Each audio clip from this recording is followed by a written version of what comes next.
2025 is the year of thriller books.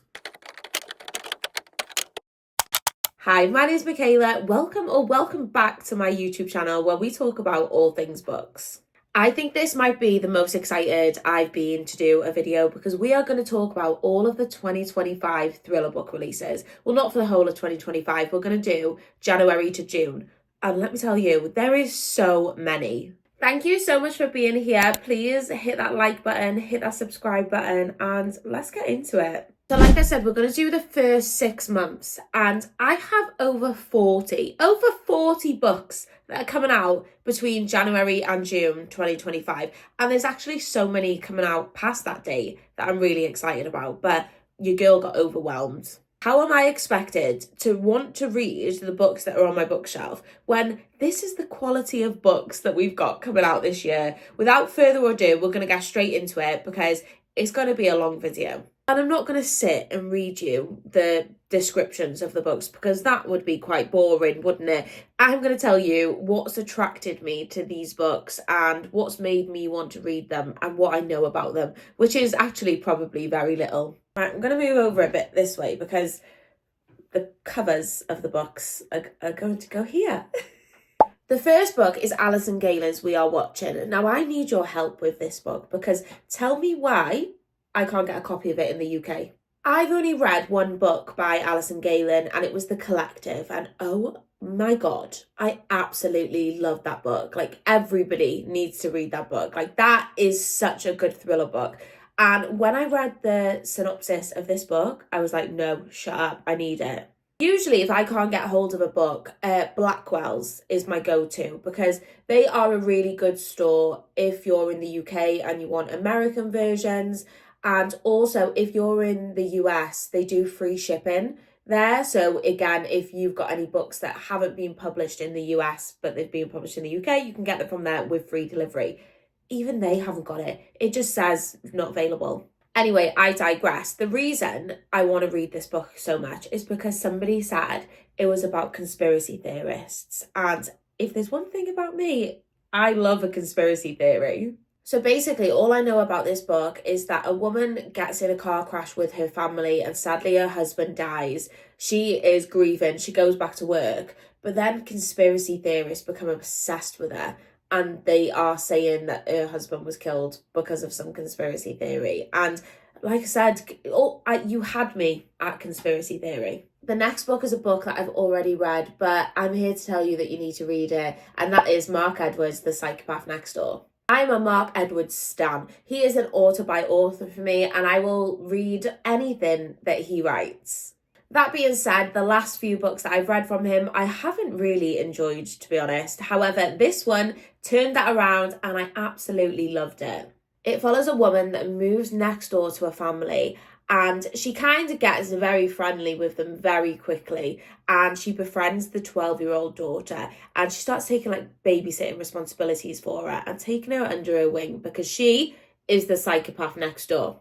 It's wild, it's unhinged, you will have a great time. It's also on Kindle Unlimited, and I'm pretty sure on Kindle Unlimited it comes with the audio as well, so add this to your TBR. Alex Finlay is back with her next release, which comes out on the 30th of January, and it's called Beautiful Ugly. Alex Finlay, again, is an author by author for me. I have read everything that she's written, and this is my favourite book of hers yet. So much so that it was actually my best book of 2024. I was lucky enough to be sent an advance copy of it, and when I tell you I ate this book up.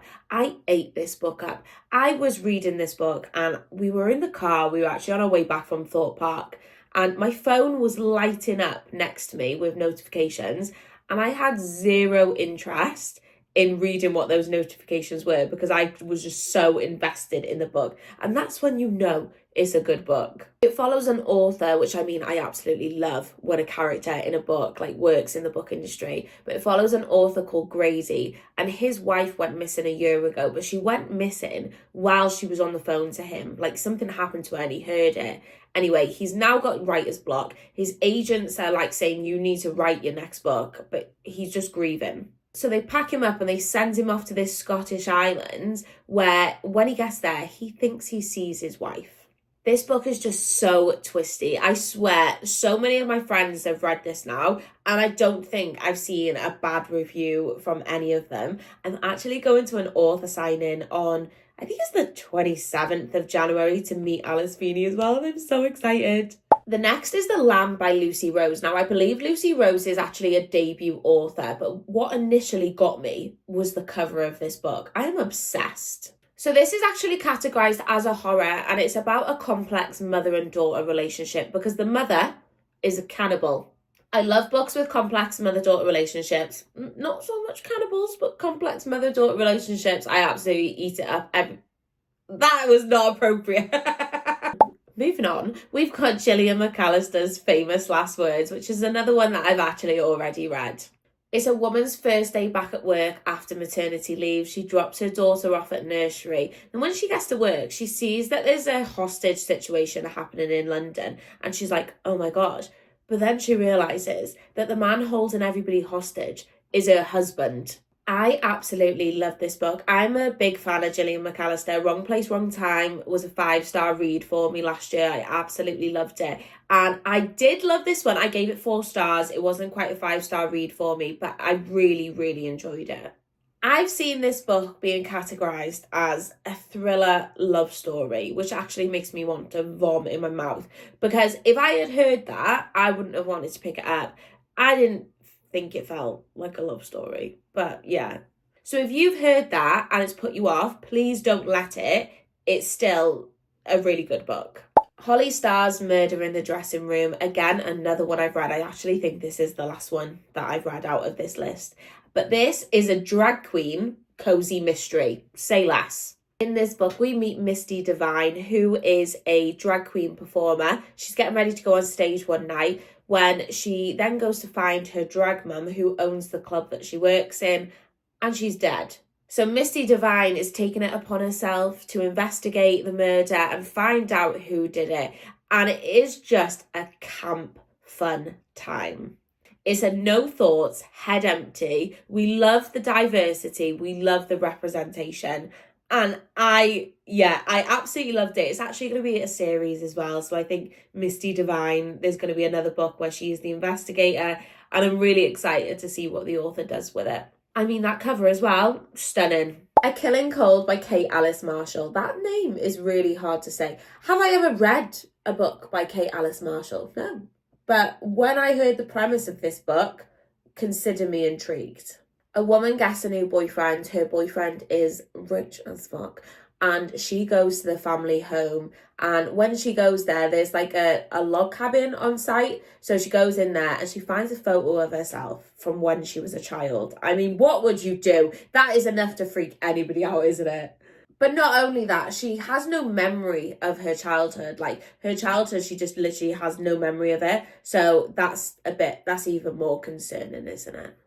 Anyway, this book is $24.99 on Amazon, so I probably actually won't be reading this anytime soon, but when the price comes down, I probably will. But £25, that's criminal. Making a Killing is the next book in Cara Hunter's D.I. Adam Fawley series. I actually think this is book 7. I've only read book 1, so I've got a long way to go. But I think they can actually be read as standalones, but I hate doing that. I don't know about you. I have to read the books in order. I really, really don't like reading them out of order. I actually think this book is returning to book 1 though, which is actually really interesting. I don't think I've ever read a book that's done that before. So they're going back and revisiting the case that was in book 1. So yeah.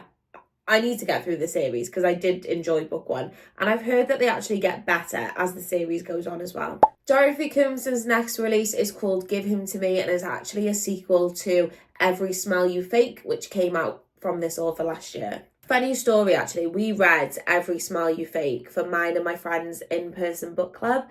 And everybody hated the book except me and Emma. Like, out of 12 people, 10 of them hated it, but me and Emma loved it. I gave it 4.5 stars. Again, I'm not sure if this can be read as a standalone or not, but I am going to be reading this very soon, so I will report back and let you know. Hunger Stone by Kat Dunn is another cover that I am absolutely obsessed with. I'm pretty sure this is a debut author as well, but that cover got my attention. Do you want to know what else got my attention? The fact that it's a book about lesbian vampires. It's actually a sapphic retelling of Carmilla, the book that inspired Dracula. So yeah, I don't know how I feel about that. I tried to read A Dowry of Blood, I think it was called, and that's a sapphic vampire retelling, I believe, and I didn't enjoy that.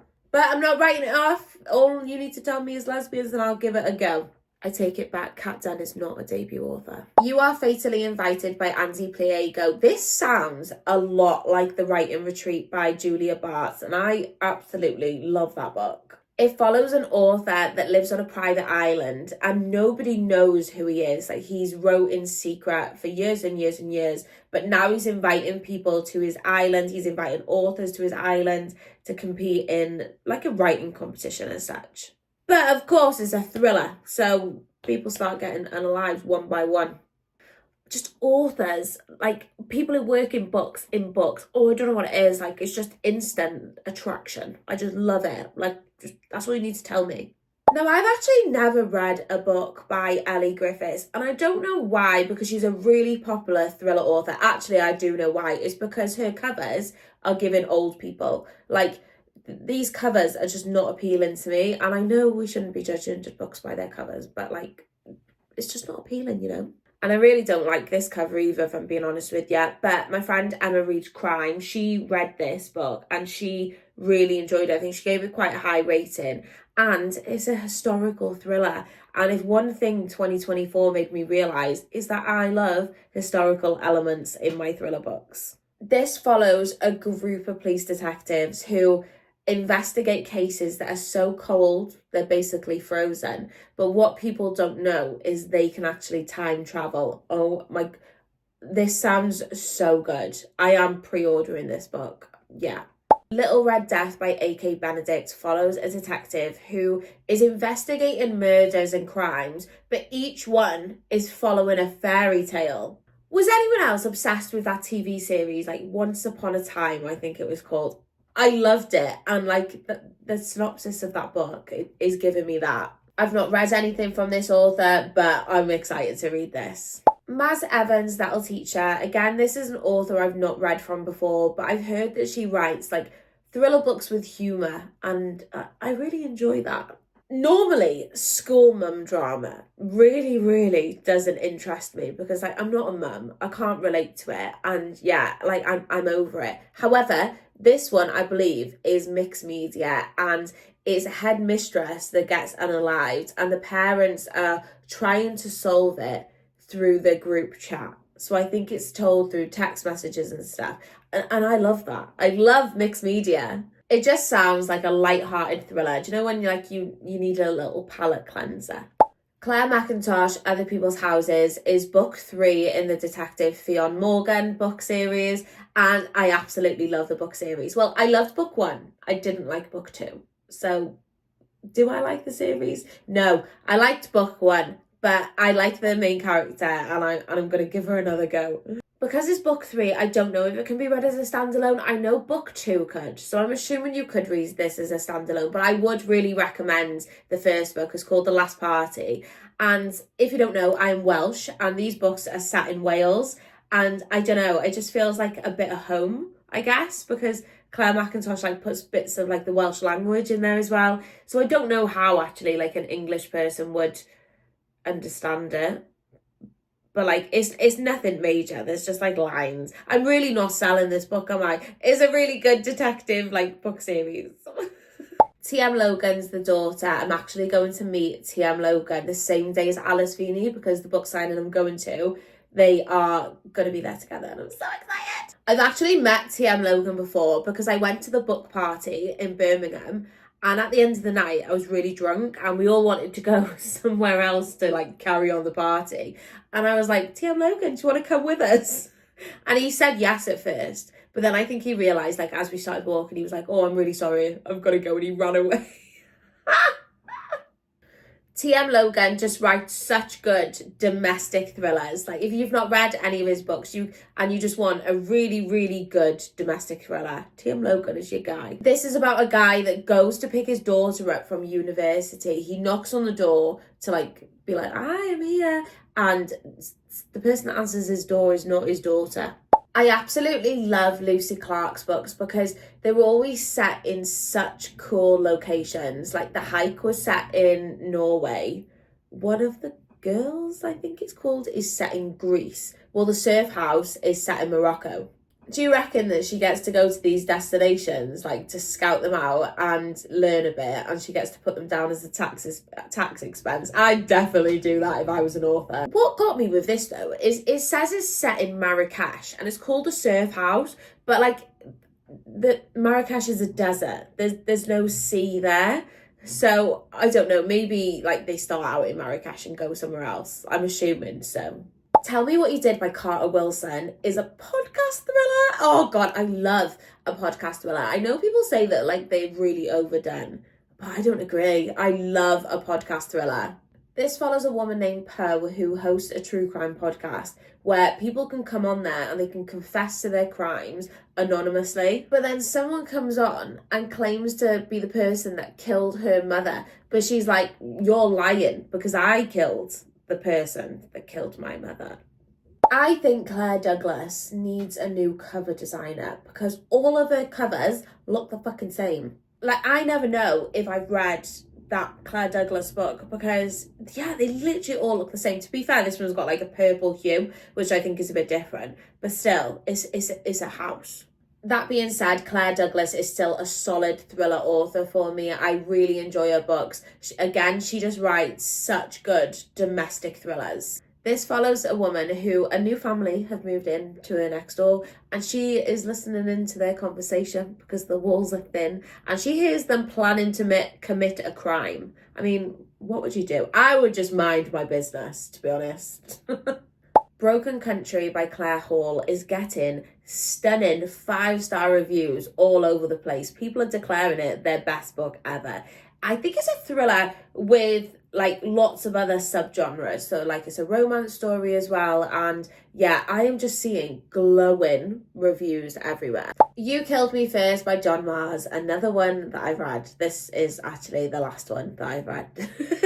This follows a woman that wakes up inside a bonfire. It's literally bonfire night. She is being drugged. She's just woke up and she's like, how the hell have I got in here? And it's on flames all around her. We then go back in time and we find out what she did to get put in that bonfire. This is just a no thoughts, head empty, fun thriller. I think it's John Mars's like most fun thriller. You can just tell he had so much fun writing this one. From the author of The Tender is the Flesh, one of my favourite books. The next book that they are coming out with is The Unworthy, and the author is Agustina. I am so sorry, I am absolutely butchering that. I actually don't know anything about this book. All I know is the cover is stunning and it's written by the author of Tender is the Flesh. That's all I needed to know. Heidi Perks, Someone is Lying. I haven't read any books from Heidi Perks before, but this follows a mother who has a really good relationship with her daughter, but then her daughter announces that she wants to go travelling with her new boyfriend. She's only 17, so the mum is like, don't really want you to, but okay. And then the daughter goes travelling, but goes missing. I haven't read anything from this author, like I said, but I do have, I think it's called The Last Resort. I've got that on my bookshelf, so I should read that really. The author of The Writing Retreat is coming out with a new book and it's called The Last Session. Again, this cover is stunning. So on Goodreads, this isn't even out yet and it's got an average rating of 3.39, which is a bit concerning, but The Writing Retreat has got really bad ratings and I absolutely love that book. It is described as a locked room thriller centered around psychiatrists and cults, and I love cults. Maid Secret is the third book, well technically fourth if you count the novella, and I think it's the last book in the Molly the Maid series and I'm so sad. Molly the Maid is one of my favourite characters in any book and I urge you, I'm asking you to read this series. If you're a fan of like Strange Sally Diamond or you like just like quirky characters, you'll love Molly. You can read these books as standalones, but I do think you need to read them in order just to get like the full effect and know all the characters. Oh, I love Molly. Okay, this one is not a thriller, shoot me, but Emily Henry, Great Big Beautiful Life. I love Emily Henry. I think her books do get categorized as like romance, but I wouldn't class them as romance. I think that they've just got like a whole lot more depth to them, and she writes great friendship stories, and yes, I'm excited. It follows two authors who go to an island to compete for the chance to write a memoir of this like ultra famous person that hasn't been seen in like 7 years. It's given a bit of like Seven Husbands of Evelyn Hugo, no? Maybe not so much. I don't know. I've not read it. Always just authors in books. Yes, give me. So excited. Andrea Mara's It Should Have Been You. I bloody love Andrea Mara. No One Saw a Thing was a 5-star thriller for me. I absolutely loved it. And I'm so excited for her next release. So picture this. You're sending a text message to your sister, ranting and raving, but you accidentally send it to your neighbourhood WhatsApp group chat. And then someone dies the next day, so now you're number one suspect. Doesn't that sound like such a good premise? Yes, I have high hopes. And Andrea Mara she's becoming so popular, and she really does deserve it. She's an Irish author, and I feel like No One Saw Her Thing was like her big break. And her books are so good. Now, I don't read a lot of YA thrillers anymore. I used to, I don't really read them as much anymore, because usually my criticism of them is that they're too YA. And like, that's not a fair criticism, is it? Because like, they're YA books. Like, what do I expect? But this one has intrigued me. This is set at a theme park, and a girl is operating the roller coaster, and one of her friends, her co-workers, dies there. Actually, I think she dies on the ride, and our girlie, the main character, isn't supposed to be operating it that night. Theme park settings, oh yeah, love it, gimme. Ashley Flowers, The Missing Half. Now, I think this is Ashley Flowers' second book. Have I read the first? No, but I do actually really want to read it, because Ashley Flowers, I think she's I'm sure she's the host of Crime Junkie, and I used to be obsessed with Crime Junkie back in the day. Oh, I loved it. I subscribed to their Patreon and everything. Like, I was like a true diehard fan. I don't really listen to it anymore. Maybe I should. It follows a woman whose sister went missing 7 years ago, and they never found out what happened to her. So she's trying to find out what happens to her. And I think it's just like the sister thing. Like, I love, again, like complex mother and daughter relationships and like sister relationships. I love them in books. Yeah, I can relate. Alex Finlay's Parents' Weekend. This follows 5 families that go away on holiday to celebrate their kids' first year at college, and then they all plan to go out for dinner that night, and the kids don't turn up. All of the kids have gone missing. Like, not just one, all of them. And I don't know, it just sounds fun. Although it does mention TikTok sleuths. And like, how do we feel about TikTok being mentioned in books? Like, I don't know, I just feel like, will it age badly? Like, obviously, like, TikTok very nearly got banned in America. Like, is it just gonna age badly? I don't know.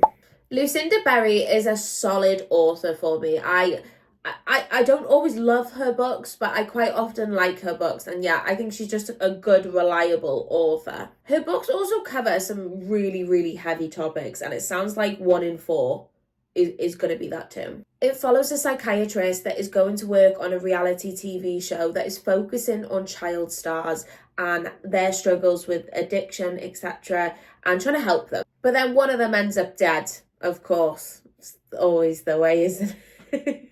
Did you know that Andrea Bartz was Julia Bartz's sister? Well, if you didn't, now you did. And her next book is called The Last Ferry Out.